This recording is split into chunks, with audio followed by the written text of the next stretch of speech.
Privet, c'est Jonas Swan. Bienvenue dans l'Instant PSG, une émission qui tourne autour de l'actualité du Paris Saint-Germain.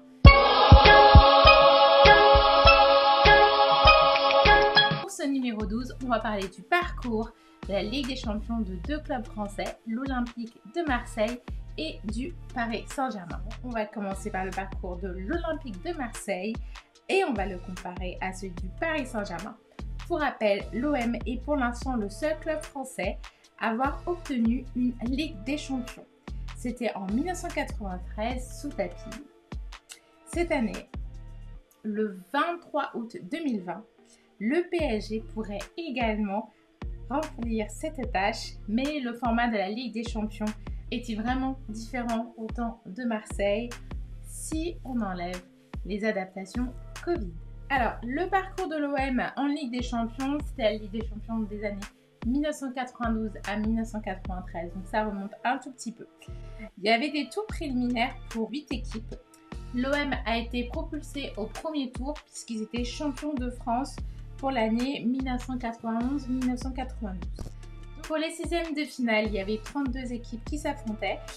Pour les matchs aller-retour, l'OM a fait carton plein. Leur premier match, ils l'ont remporté à 5 buts à 0 et le deuxième 3 buts à 0, ce qui fait un total de 8 buts à 0. C'était face à Glentoran, une équipe d'Irlande du Nord. Pour les 8e de finale, il faut savoir que le champion en titre était le Barça et s'est fait éliminer justement par l'équipe de CSKA Moscou. Donc pour le match aller-retour, l'Olympique de Marseille était face à Dynamo Bucarest, une équipe de Roumanie, où au match aller ce fut un match nul 0 à 0 et au match retour, l'OM a gagné 2 buts à 0. Donc ensuite vient le passage des groupes. Donc il y avait deux groupes, le groupe A et le groupe B. Donc le premier du groupe A, ce fut l'OM et celui du groupe B, ce fut Milan. Alors comment c'est réparti en termes justement de ces groupes?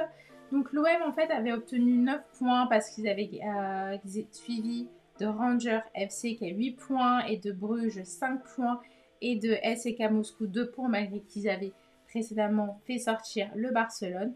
Donc pour l'OM ce fut un match nul à domicile et 2 victoires, tandis que c'est 2 matchs nuls à l'extérieur et une victoire.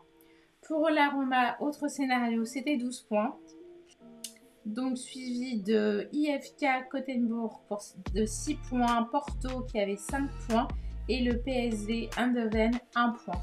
Donc pour la Roma, c'était 3 victoires à domicile et 3 victoires à l'extérieur. Donc le système des points était un petit peu différent, c'était forcément 2 points pour une victoire, 1 point pour un match nul et le format actuel c'est plutôt une victoire 3 points, match nul 1 point.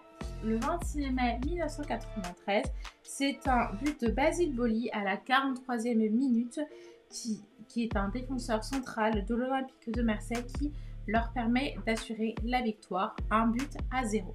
Il faut savoir que dans cette équipe étaient alignés sur la feuille de match Didier Deschamps et Marcel Desailly. Pour le PSG, c'est tout un autre format. Phase de poule, elle comporte 26 équipes qui étaient directement qualifiées. Donc pour la France, les équipes qui étaient qualifiées, c'était le PSG, Lille et l'Olympique de Lyon. Pour l'Espagne, on avait le Barça, l'Atlético de Madrid, le Real de Madrid et Valence. Pour l'Allemagne, ce fut Bayern, Dortmund, Leipzig et le Bayer Leverkusen. Pour l'Angleterre, c'était Manchester City, Liverpool, Chelsea et Tottenham. Pour l'Italie, il y avait la Juventus, Naples, Atalanta Bergame et Inter de Milan. Tandis que la Russie avait comme équipe le Zénith de Saint-Pétersbourg et Lokomotiv Moscou. A noter que seules l'Espagne, l'Angleterre, l'Italie et l'Angleterre ont pu aligner 4 équipes, donc 3 pour la France et 2 pour la Russie. Les autres pays n'en avaient qu'un seul. Par exemple, le Portugal, Benfica, l'Ukraine, c'était Shakhtar, la Belgique, c'était HRC Guénic, la Turquie, Galatasaray, l'Autriche, Red Bull, Salzbourg. Red Bull, ça nous donne des ailes. Moi et mes blagues toutes pourries. Donc au barrage, il y avait un tour préliminaire. Donc c'est tout un système avec les associations membres par les qualifications. C'est-à-dire que c'est en fonction des palmarès des pays des précédentes Ligues des Champions et de leur classement mondial, ce qui fait qu'ils ont plus ou moins le droit d'aligner un certain nombre d'équipes par pays.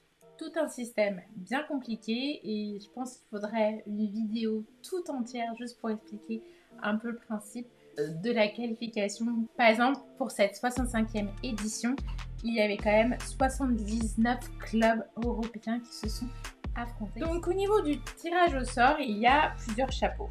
Dans le chapeau numéro 1, on retrouve Liverpool, Chelsea, Barça, Manchester City, Juventus, Bayern, PSG, Zénith. Dans le chapeau numéro 3, où il y avait l'Olympique lyonnais, et Lille était dans le chapeau numéro 4, où on pouvait retrouver l'Atalanta Bergame et Leipzig. Dans le chapeau numéro 1, où était le Paris Saint-Germain, il y avait les vainqueurs en titre de la Ligue des Champions et le vainqueur en titre de la Ligue Europa, donc Liverpool et Chelsea.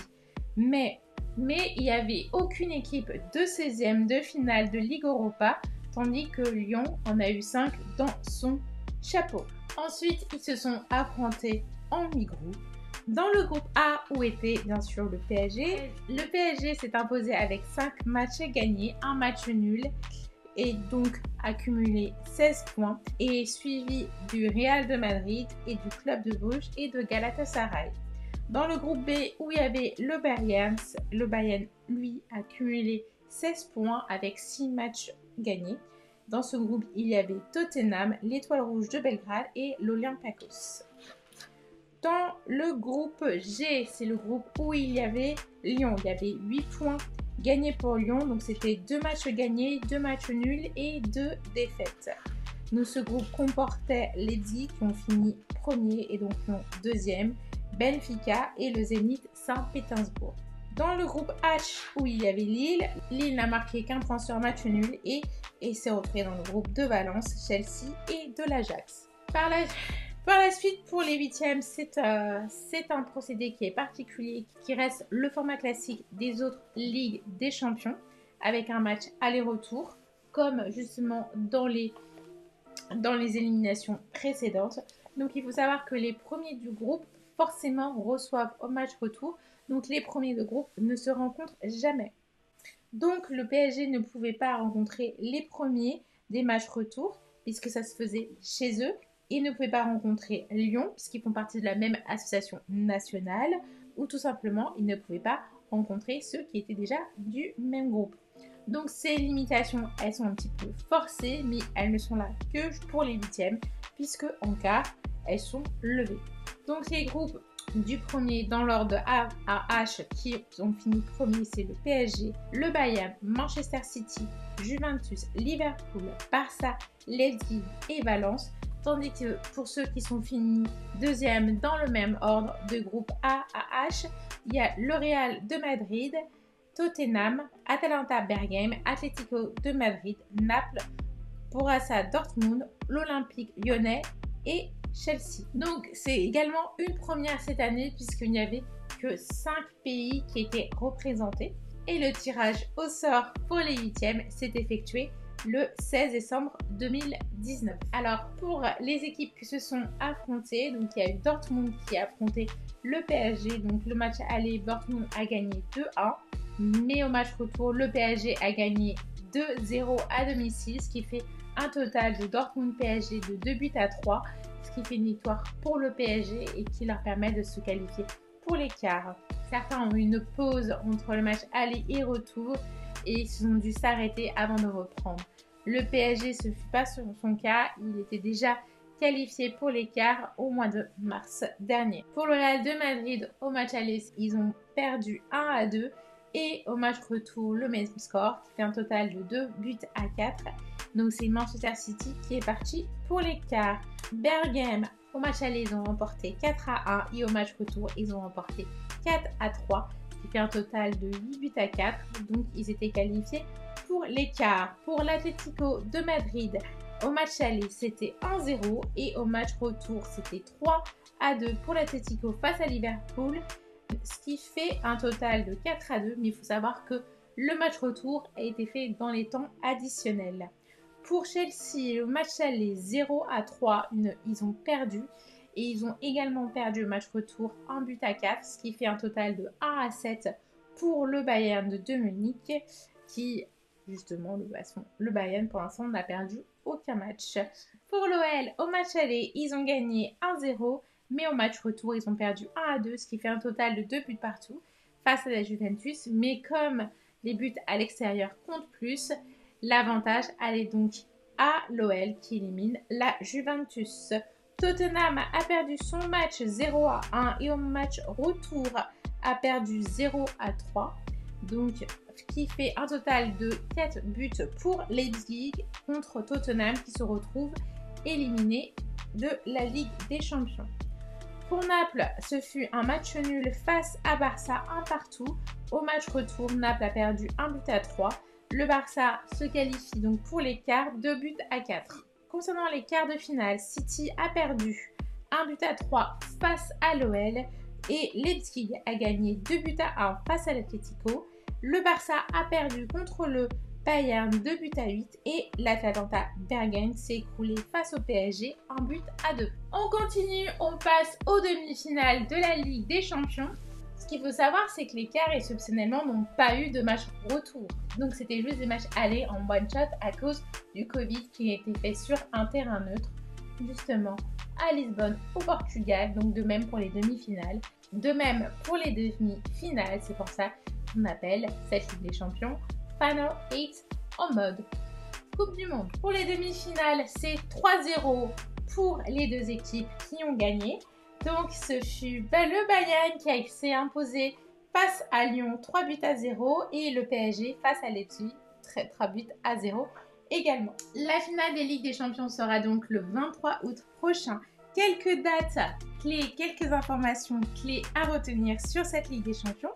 Le meilleur passeur pour le moment n'est d'autre que Di Maria du Paris Saint-Germain.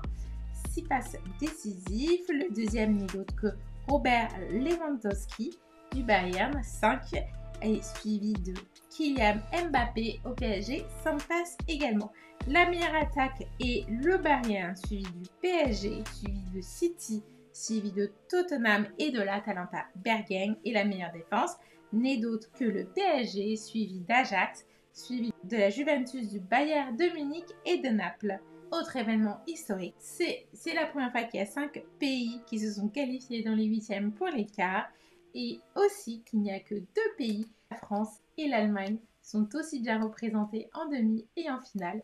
Une finale franco-allemande, c'est-tu jamais vu? Jamais la France a aligné des équipes en demi-finale en même temps. Quel est le meilleur parcours de la Ligue des Champions? Est-ce que c'est l'Olympique de Marseille ou en cas de victoire du Paris Saint-Germain? Est-ce que c'est celle du Paris Saint-Germain? Il faut savoir aussi que le PSG a un petit avantage. C'est certes le Bayern, sur ses 18 matchs, en a gagné 17, mais il faut savoir que le PSG détient le record ex-aequo avec le Real. En Ligue des Champions, sur 34 rencontres consécutives, ils ont marqué au moins un but à chaque rencontre. Donc on espère qu'ils vont dépasser ce record ce dimanche soir. Je vous dis à très bientôt et vive le Paris Saint-Germain. Ô ville lumière, sans la chaleur de notre cœur, vois-tu notre ferveur quand nous marchons près de toi dans cette quête, chasser l'ennemi, enfin pour que nos couleurs brillent encore.